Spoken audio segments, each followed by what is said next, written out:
Amigos televidentes, gracias por continuar con este su espacio Cerrando la Noche. Y se me estaba escapando, hoy 21 de septiembre, pues inicia el otoño, una de las estaciones. La verdad que bien grato la temperatura. En nuestro país no se siente tanto las estaciones del año, fruto de que somos un país tropical, una isla, y no se definen tanto pues las estaciones. Pero hoy inicia el otoño. Señores, ya tenemos nuestro C al doctor Trajano Vidal Potentini, presidente de la Fundación Justicia y Transparencia, con quien vamos a hablar de diferentes tópicos, diferentes temas que son de interés suyo y de nosotros. Buenas noches, don Trajano. Bueno, saludarte al tiempo de agradecerte, ¿verdad?, esta oportunidad de compartir con esta gran audiencia y con ello, pues, a todos los amigos de la República Dominicana y, por qué no, de las redes sociales, donde sé que ustedes son bastante activos con el trabajo periodístico. Así mismo es. Don Trajano, hay un tema que preocupa mucho a la sociedad dominicana y más ahora, siempre ha existido la delincuencia, la criminalidad, pero vemos que cada día los criminales están más armados y mejor comunicados que la misma policía y se está hablando de una reforma a la ley orgánica de la policía, o ya se hizo, simplemente se está trabajando en el reglamento. ¿En qué medida puede esto ayudar a reducir los crímenes en la calle con una ley orgánica de la policía, tal vez sin los recursos necesarios para hacer frente a esa gran delincuencia que está en las calles y que a veces está también pues minada por militares o policías retirados que después de retirarse pues se unen al crimen organizado?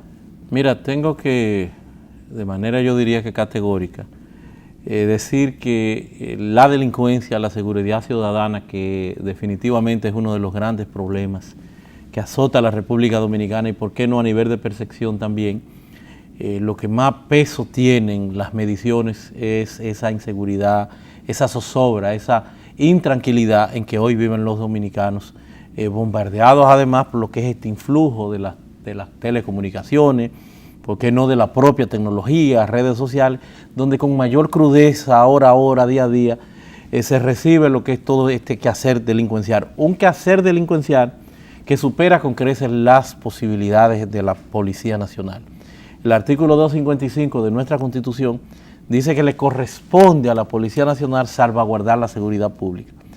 El mismo concepto le queda muy grande, muy alto a la Policía Nacional, que no tiene ni los recursos logísticos, ni aún esta pretendida reforma de la que se ha hablado, en modo alguno es la panacea, la solución a un problema de tanta connotación y tanta gravedad como lo es el fenómeno delincuencial, que responde a factores múltiples como fenómeno social que tienen que ser abordados de conjunto. Es una pata mínima, simple, la Policía Nacional en todo este tinglado.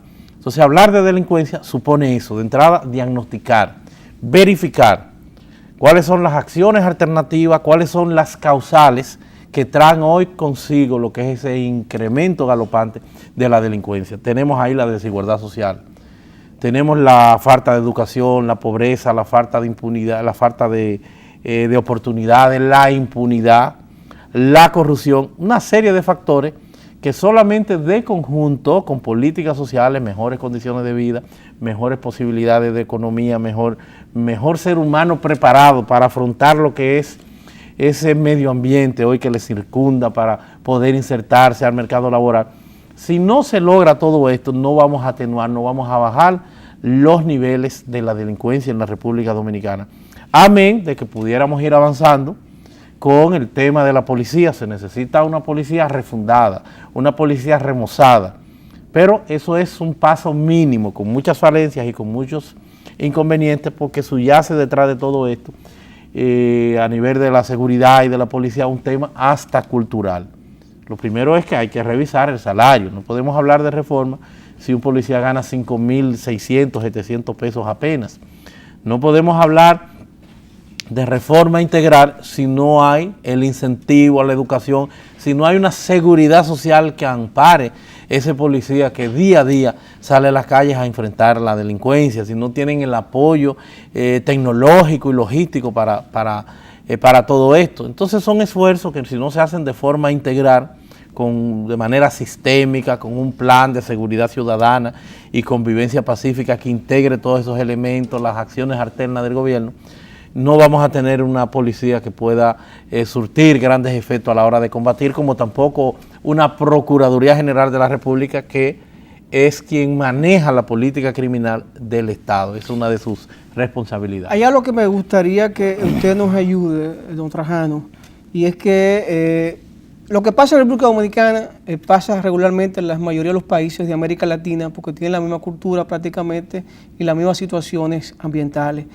Quiero comparar brevemente. Colombia hace 15, 20 años estaba hundida en el sicariato, el narcotráfico, y hoy vemos que Medellín, Bogotá son ciudades altamente con estándares de calidad y donde se ha reducido el crimen organizado.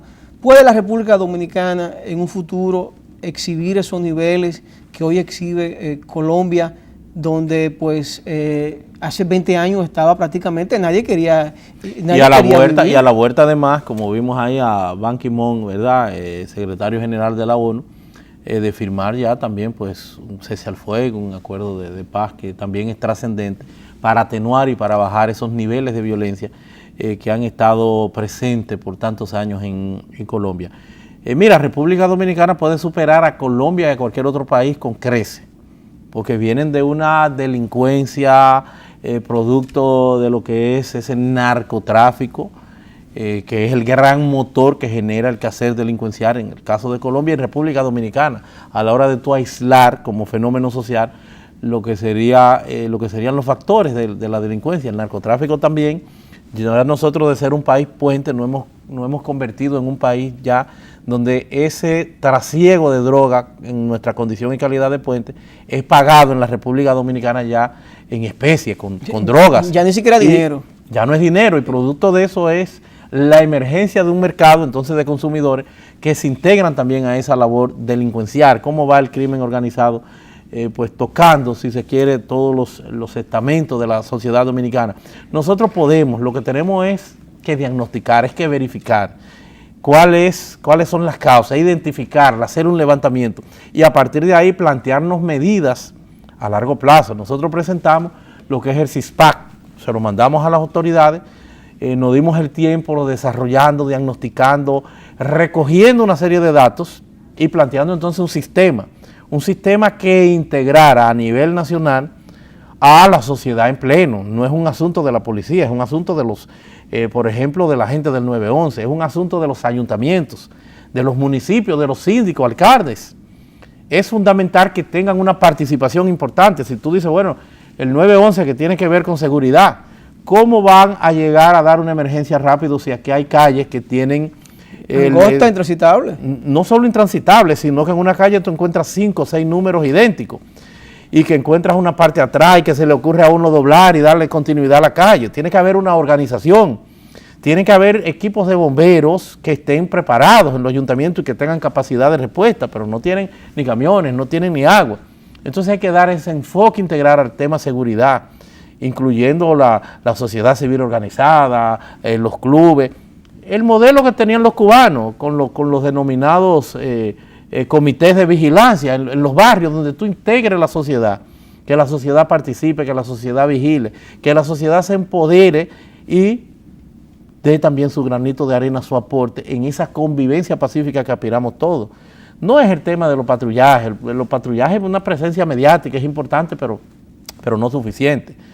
Por ejemplo, las cámaras, vamos a levantar lo que son vamos a dejar exentas las cámaras de vigilancia, vamos a tener un decreto, vamos a tirar una ley que traiga como resultado, por ejemplo, que todos en este caso bajo condiciones favorables, el que todos los negocios tengan que tener cámaras de vigilancia, en que los ayuntamientos tengan cámaras, en que aquellos espacios y lugares asignados vamos a limpiarlos, vamos a darle electrificación, vamos a buscar la CDE que se encarga de esa parte, vamos a segmentar, a verificar por zonas cuál es el tipo de delincuencia. Hay en un sitio que lo que te roban es vacas. Entonces la solución que tú le vas a dar al distrito donde no hay ese problema no es la que le va a dar, por ejemplo, al Seibo. Vamos a ver el tema de los motoristas, vamos a ver cómo identificarlos, como hicieron en Colombia, que tienen que tener unos chalecos, un casco protector, un número grande. Yo vi algo que me llamó la atención en estos días y fue un motorista delante de mí, se quitó el chaleco y lo guardó. iba a hacer algo, y no sé, porque de verdad iba con su chaleco, al parecer se camuflajeó y se lo quitó y siguió haciendo lo que iba a hacer. Porque a veces también bueno, es que no es obligatorio ni está instituido el tema de los chalecos, pero ese inventario... Es una herramienta, exacto. Ese inventario de acciones que te he dado ahí rápido servirían para construir lo que es un esquema, un sistema, reducir, mitigar, para mitigar, para atenuar. O sea, tú tienes que segmentar cuáles son los delitos, cuál es la capacidad, cuál es la respuesta que tú tienes que tener para cada zona. Pero la integración del gobernador, del alcalde, de los clubes, de la policía, en una mesa de trabajo permanente y constante de la sociedad, que van a informar cuál es el problema, qué es lo que tiene, qué es lo que le están pasando a nivel de delincuencia.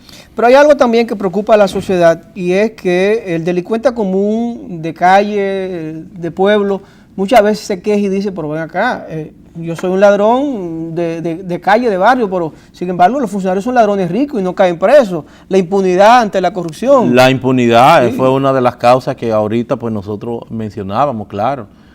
Tiene que haber una justicia en mejores condiciones, una justicia que funcione más, una justicia que tenga presupuesto, una justicia que se le pueda exigir, una justicia que tenga ese compromiso social con perseguir la corrupción en todos los niveles, los delitos de cuello blanco, de los criminales más encumbrados. Hay que perseguir, hay que dar ese ejemplo.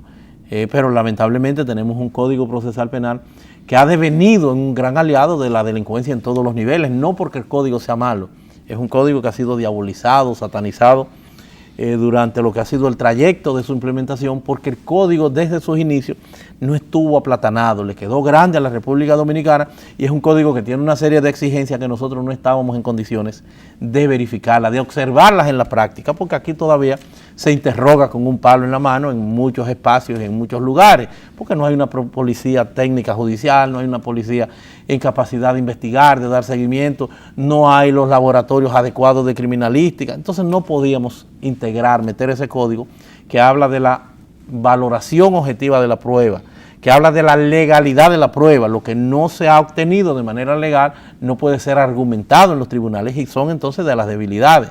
El tema de los plazos, aquí hay lugares como hacían los franceses que eran en razón de la distancia, que los plazos los computaban. Si es para Elías Piña, de donde soy yo, el municipio de Comendador, es bien apartado de la ciudad, entonces tú no puedes, que tiene Elías Piña, para que tú tengas una idea como provincia, es más grande que el distrito y Santo Domingo en conjunto.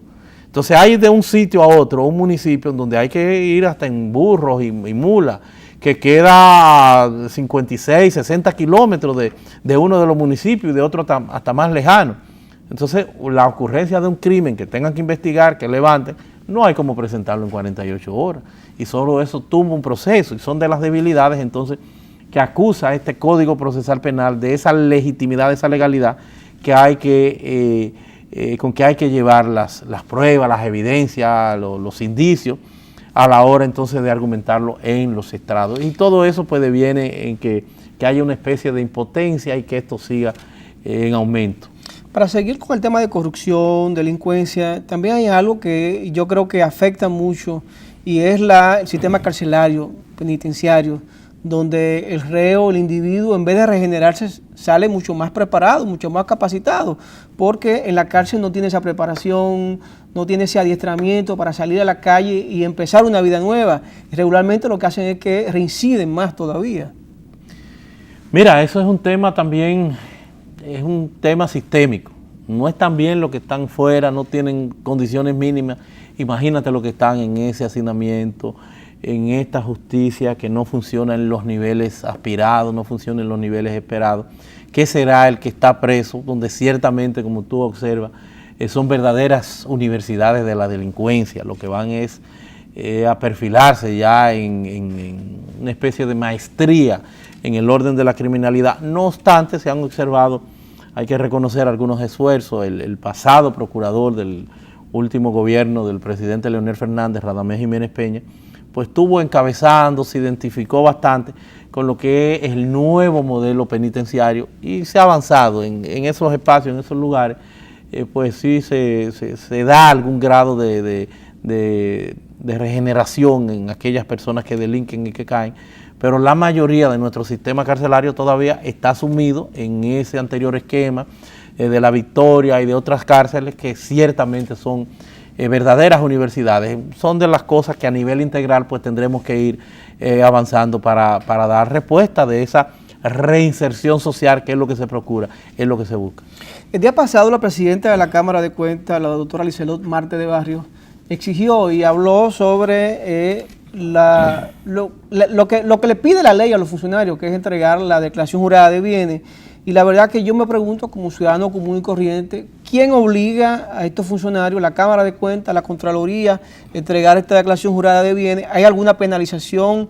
¿Hay algo que el sueldo se le puede congelar?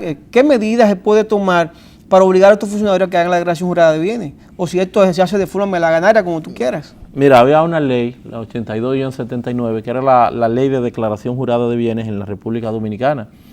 Una ley que, como se puede observar, pues data de tiempos del presidente Antonio Guzmán. Esa ley estuvo en vigor, pero era una ley que no tenía garras, no tenía un esquema, un sistema de consecuencias para perseguir a aquellos que la burlaban. Entonces veíamos cómo esto pues no tenía un reglamento de aplicación eficiente, cómo entonces ya en el año 2010, con la nueva Constitución, en los artículos 140 y siguientes, pues se le da vigencia suprema a la proscripción de la corrupción con una serie de medidas. Una de ellas era que precisamente le daba esa categorización suprema constitucional a la declaración jurada de bienes, incluso rompiendo el principio general de la prueba de que todo aquel que alega un hecho en justicia es a quien corresponde probarlo. En esto, a nivel constitucional en la República Dominicana, se invierte el fardo de la prueba y a quien le corresponde probar los bienes jurados, el origen de ellos, es a quien hace la declaración patrimonial. Luego de esto y avanzando a partir de la alianza de gobierno abierto, se asume un compromiso en la República Dominicana de dotar al país de una ley nueva, de una ley con un esquema, con un sistema de consecuencias, de una ley que instituyera un sistema para ciertamente entonces ser eficiente en esta parte. Esa ley fue aprobada cumpliendo con ese compromiso de gobierno abierto previsto en un plan de acción de República Dominicana, en el primer plan de acción de la República Dominicana, y entonces le da la facultad a la Cámara de Cuentas de que sea quien administre esto, que haga una especie de dirección ejecutiva, dirección general para darle seguimiento y para que fluya la aplicación, la implementación de esa ley que prevé penas hasta de 4 y hasta de 10 años. Pero lamentablemente no ha habido la fortaleza, la institucionalidad por parte de Cámara de Cuentas para darle seguimiento a esto, para hacer las exigencias que corresponden de rigor, para tramitar esos expedientes de aquellas personas que le cubre, porque se amplificó el espectro de aquellas personas que tenían que presentar declaración jurada de bienes, no solamente a los que entran, sino de los que salen. Pero digo que se amplificó porque era para altos funcionarios, pero con el crecimiento, la evolución del Estado, el tema de las compras públicas, abarcó un sinnúmero de funcionarios que no estaban previstos y se empezó todo este escarceo. Hubo un momento que nosotros tuvimos que amenazar mediante una intimación a Cámara de Cuentas para que suministrara el listado de quienes estaban renuentes a cumplir con este imperativo de la ley y esta herramienta de la transparencia. Y tuvieron que mandar esto al Ministerio Público, no se hizo muchas cosas, y todavía vemos cómo estamos, lamentablemente, porque es una parte, parece que cultural, cómo estamos pues luchando con esto, pese a que el primer mandatario, el Ejecutivo, en una especie de ejemplo, de señal, de manifestación de voluntad política de que se quiere que cumpla con esto, vimos ahí lo que hizo en su Consejo del Gobierno, algo que nosotros saludamos, que nosotros suscribimos y apoyamos como entidad de sociedad civil, el que presentara su declaración jurada de bienes predicando con el ejemplo y que además se anunciaran un sinnúmero de medidas para darle seguimiento al tema transparencia. Sí, para salir del tema y irnos a otro tema, don Trajano Potentini, hay algo que en estos días se ha hablado mucho en la prensa, principalmente el Colegio de Abogados de la República, y es lo que tiene que ver con los defensores públicos. Se está hablando de que pudiera haber hasta mafia, donde se le está quitando la prerrogativa que tienen los abogados, los bufetes, para defender a un cliente y se le asigna un defensor público, quitándole tal vez espacio a los abogados, pudiéndose esto señalarse como una acción de indelicadeza.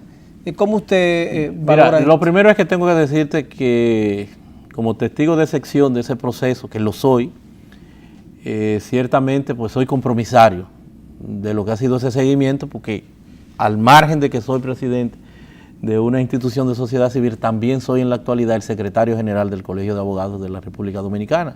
De ahí que me corresponde, porque es algo que se ha socializado a nivel de los directivos, a nivel de la abogacía, es defender lo que han sido las acciones del Colegio de Abogados, porque reitero, soy también compromisario de la misma en este orden, en mi condición de pertenecer a un órgano colegiado, como es el Colegio de Abogados, en la parte directiva, ni siquiera como miembro, sino en la parte directiva, secretario general. Y ciertamente se ha desvirtuado, se ha prostituido lo que son los fines, los objetivos y la esencia de la defensa pública. La defensa pública, constitucionalizada por demás, un órgano constitucional, la defensa pública, está prevista para aquellos imputados, para darle refuerzo al Código Procesal Penal de que nadie quede en estado de indefensión, para aquellos que no tengan los dineros para una defensa técnica, aquellos que no tengan los recursos, porque nadie puede ir a un juicio sin abogado.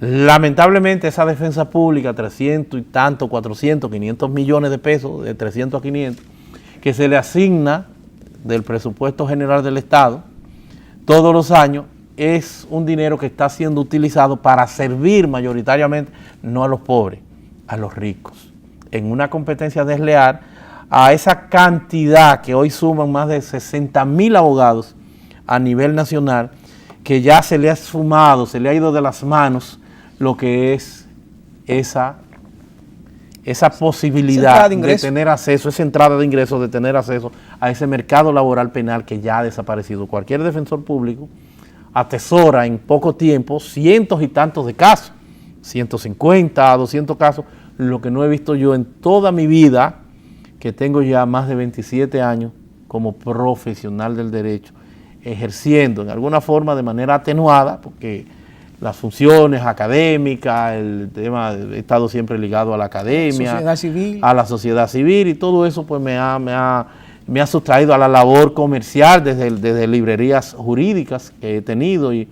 ediciones jurídicas también que he venido pues desarrollando por muchos años. Y lo cierto es que hay ese desnivel, hay ese desbalance. Hay una defensa pública que ha perdido su esencia y que está sirviendo debilidades institucionales del sistema, y que hoy lo que está sirviendo mayoritariamente a los ricos, no a los pobres. Lamentable que esto ocurra en la República Dominicana, eso es algo muy lamentable. Con el permiso de ustedes, vamos a ir a una pausa. Conversamos con el doctor Trajano Vidal Potentini, presidente de la Fundación Justicia y Transparencia. Después de la pausa vamos a hablar de la escogencia de los jueces de la Cámara de Cuentas, Tribunal Superior Electoral y Junta Central Electoral. Vamos a la pausa.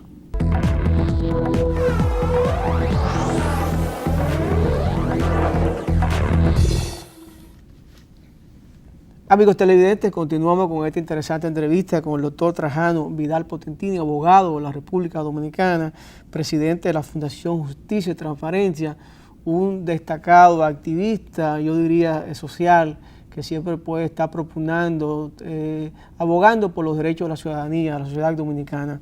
Doctor Trajano, ya el Senado de la República está abocado a la selección de los jueces de la Junta Central Electoral.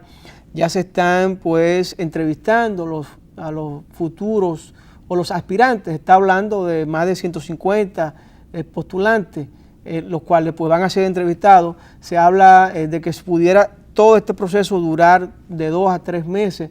La ley prevé 60 días ha llenado y ha llamado la atención del pueblo dominicano que el actual presidente de la Junta pues se ha postulado. Y la verdad se habla incluso de que mover a algunos de los jueces de otros tribunales para la Junta e intercambiarlos.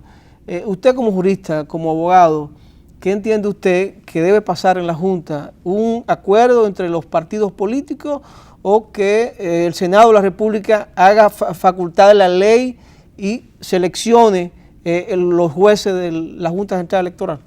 Mira, en principio yo diría que como un enfoque didáctico, a lo que nos estamos abocando es a lo siguiente. Ni siquiera designar los jueces, porque ya los jueces no son jueces, los de Junta Central Electoral, antes sí tenían la doble función, son miembros. De igual forma también los de Cámara de Cuentas, que anteriormente son miembros también. También son miembros, ya no tienen la categoría de jueces porque las funciones que tenían jurisdiccionales le fueron entregadas al Tribunal Superior Administrativo. Lo que sí estaría pendiente, que todavía no hay apresto de que ya han concluido su periodo constitucional, son los miembros del que sí son jueces, miembros y jueces del Tribunal Superior Electoral, que a esto le corresponde ya escogerlo el Consejo Nacional de la Magistratura, que lo compone el Presidente de la República, el Procurador General de la República, 2 diputados y 2 senadores y 2 miembros de Suprema Corte de Justicia. Dentro del Congreso, los diputados y los senadores, incluyendo naturalmente dentro de esos 2 y 2, incluyendo los presidentes de ambas cámaras. Esas 8 personas componen el Consejo Nacional de la Magistratura. Ya lo que queda, que es lo que se está trabajando en la actualidad, es Cámara de Cuentas y Junta Central Electoral. En el caso de la Junta Central Electoral, se está abocado, una vez ha concluido el proceso, el periodo constitucional, a que se proceda a hacer esos cambios porque ya han vencido, pero hay que esperar que se hagan los cambios, hay la continuidad del poder y ellos tienen que seguir ejerciendo sus funciones. No es una ley lo que hace mandatorio el que lo mismo en un plazo de 60 días tengan que ser escogidos para el tema de Junta Central Electoral, sino un propio reglamento interno que tuvo a bien considerar y aprobar el Senado de la República, que es a quienes le corresponde una facultad indelegable, porque si no lo hacen ellos, si lo hace otro, sería inconstitucional esa designación, y en definitiva es a ellos que le corresponde pues seleccionar los miembros de Junta Central Electoral. Vamos a ver si al 16 de octubre, que se cumplirían esos 2 meses, ellos lo estarían haciendo. Hay una situación de que hay mucho escarceo, hay mucho cuestionamiento, porque se han postulado tanto los de Cámara de Cuentas como los de Junta Central Electoral. Nadie se lo puede impedir porque es una facultad, es un derecho que le asiste a todas esas personas. Nosotros particularmente entendemos y abogamos por una renovación total. Nosotros creemos, amén del derecho que ellos tienen de ser considerados, del derecho que ellos tienen de participar, como se han inscrito, y hay que darles todas las garantías que al resto de los ciudadanos que también estarían participando. Entonces yo creo que debe haber una renovación total, inyectar sangre nueva. Yo creo en la democracia, yo creo en el cambio, yo creo en la alternabilidad, yo creo en hombres y mujeres que deben traer una visión para relanzar, para darle continuidad al trabajo que está ahí, que hizo y que ya se podrá valorar en su justa dimensión que hizo Roberto Rosario. Pero en este momento, en estas condiciones, con una oposición que entiende que no, una oposición que debe tener cobertura, que debe tener participación, una oposición que representa el 30 y tanto % de la población en democracia, es importante que se reinserten, que participen, que haya un advenimiento en lo que es ese proceso de diálogo que se está haciendo. Nosotros apostamos a eso. Entendemos que no se debe marginar tampoco a la clase política. Deben tener participación, debe haber una junta equilibrada donde participen políticos, donde participe sociedad civil y los ciudadanos que puedan hacer un trabajo. El norte no deberá ser nunca el amarre, el compromiso, personas que puedan una vez estén allí quitarse el ropaje político, quitarse la simpatía y que entiendan que deben hacer lo que van a hacer en beneficio del partido de la República Dominicana, en beneficio del partido de la democracia, que es representar a esos ciudadanos y esa tranquilidad y ese sosiego que se tiene que dar en República Dominicana a partir de un certamen que esté libre de cuestionamiento.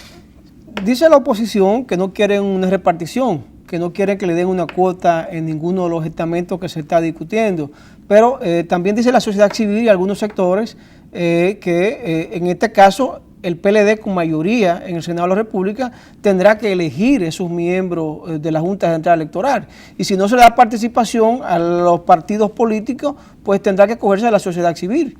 Entonces, yo entiendo que debe ser un trabajo de ambos, tanto sociedad civil como partidos políticos, sin que haya una distribución equitativa en cada uno de los partidos políticos.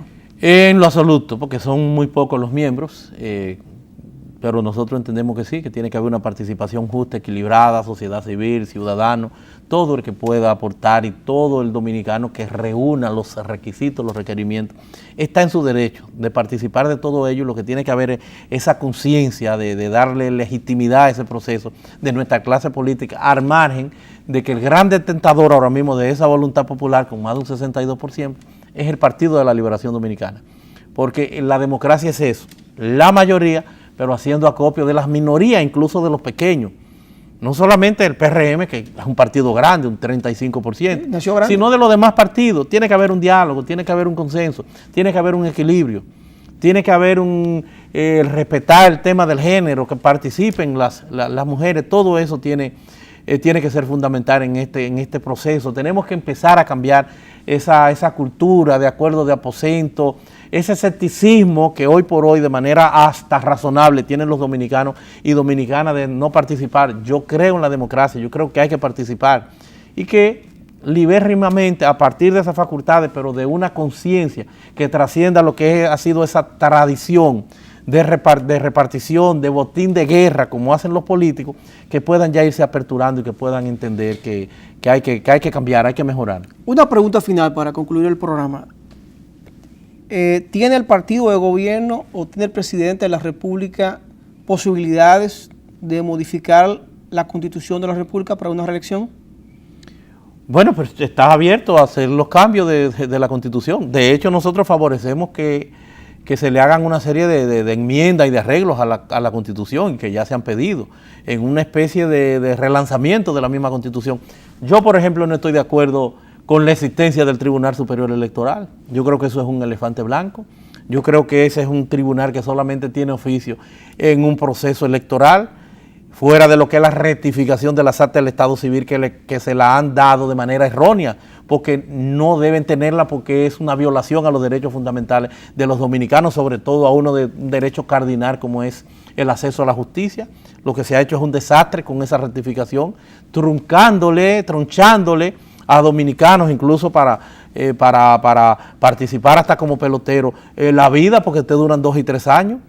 Y es una negación a ese acceso a la justicia, el que una gente de Elías Piña, de Pedernales, tenga que venir a la capital para venir a un tribunal para una rectificación de acta del Estado Civil. Entonces hay muchos cambios que tienen que haber y ciertamente nada impide el que puedan modificar la Constitución, porque hay un mecanismo y ese es el soberano, o encarna esa soberanía, ese Congreso erigido en Asamblea Nacional Revisora, en Asamblea Constituyente o Nacional Revisora, que es la denominación correcta que se le da de esos diputados y senadores para hacer las modificaciones. Bueno, excelente. Gracias al doctor Trajano Vidal Potentini por aceptar nuestra invitación a este espacio Cerrando la Noche. De agradecerle de verdad la invitación, que haya aceptado nuestra invitación y decirle que el espacio, pues las puertas están abiertas y que en otro momento pues quiera comparecer o venir aquí a compartir con nosotros. Amigos televidentes, conversamos con el doctor Trajano Vidal Potentini, abogado de la República Dominicana, presidente de la Fundación Justicia y Transparencia. A ustedes, gracias por el favor de su atención. Un servidor, Giovanni Almonte, le dice hasta mañana. Feliz resto de la noche.